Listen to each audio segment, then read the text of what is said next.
Indonesia bukan hanya tempat kita lahir, tapi rumah besar yang menyatukan jutaan perbedaan. Di balik keberagamannya, tersimpan keindahan, harapan, dan jati diri bangsa.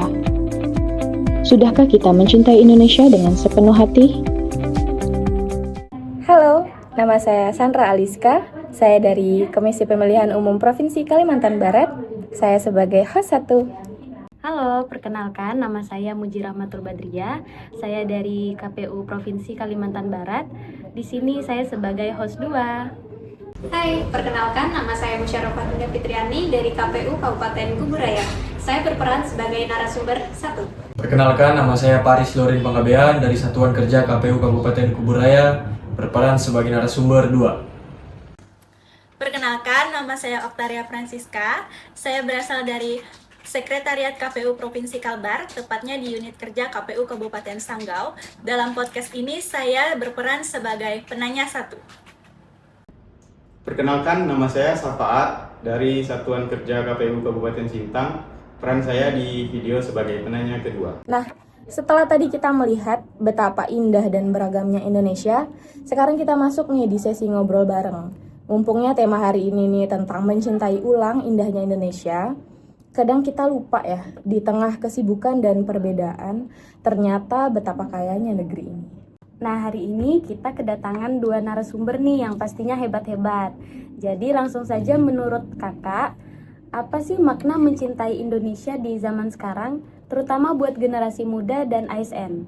Aduh, amin. Semoga kita beneran hebat ya Bang Paris ya.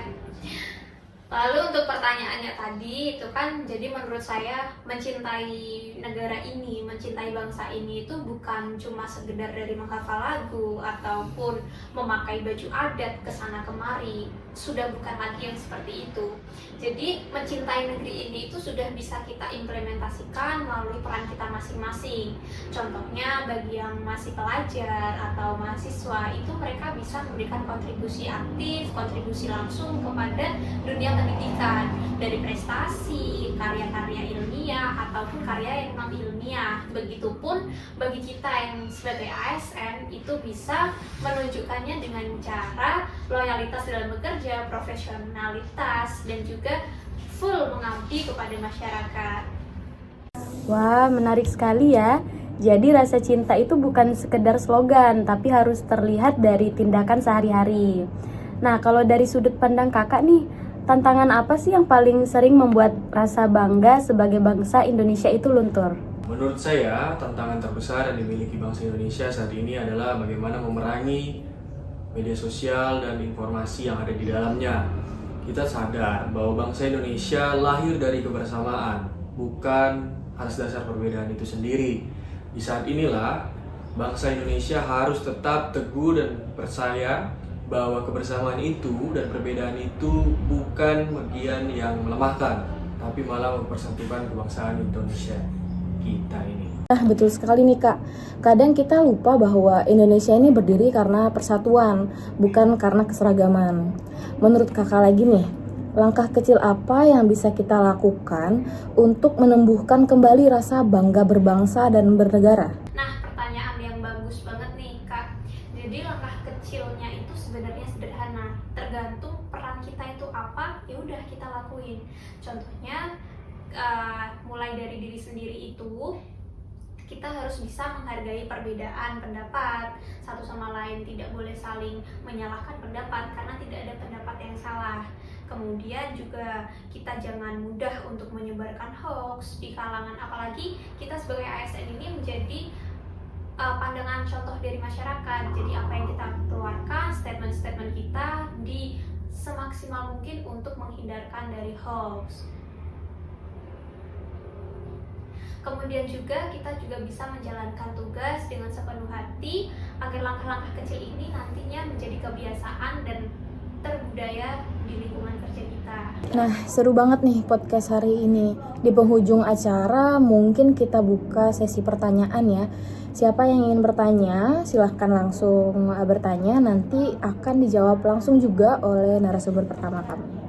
Sebagai generasi muda, kadang kami merasa cinta tanah air itu hanya slogan. Dalam kehidupan sehari-hari yang serba digital ini, apa sih bentuk nyata dalam mencintai tanah air? Terima kasih pertanyaannya ya Kak Okta. Jadi perasaan itu tuh sebenarnya wajar muncul di kita yang generasi muda. Kok kayaknya cinta tanah air itu cuma slogan ya. Nah, gimana caranya untuk mengubah yang cuma perasaan itu cuma slogan itu benar-benar terimplementasi ke diri kita. Apalagi di era digital seperti saat ini. Sebenarnya kalau era digital begini justru lebih menguntungkan kalau kita bisa menggunakannya dengan tepat. Jadi era digital seperti ini itu seperti pedang bermata dua.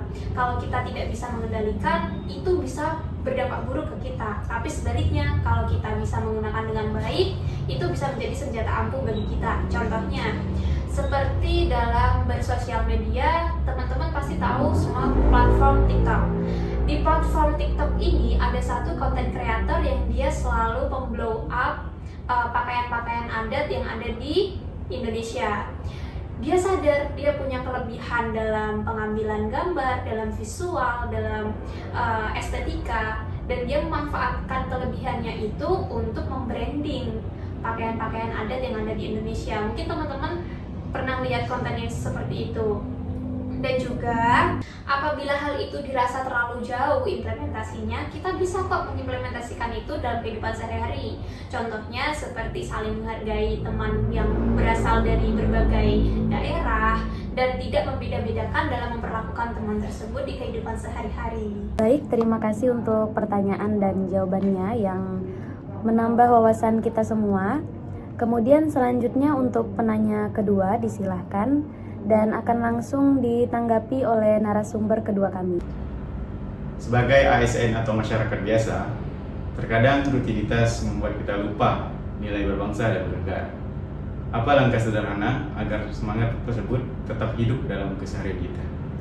Langkah sederhananya, kita kembali kepada peran kita masing-masing. Menjadi seorang ASN berarti kita melayani masyarakat dengan penuh kejujuran, dengan penuh dedikasi dan integritas.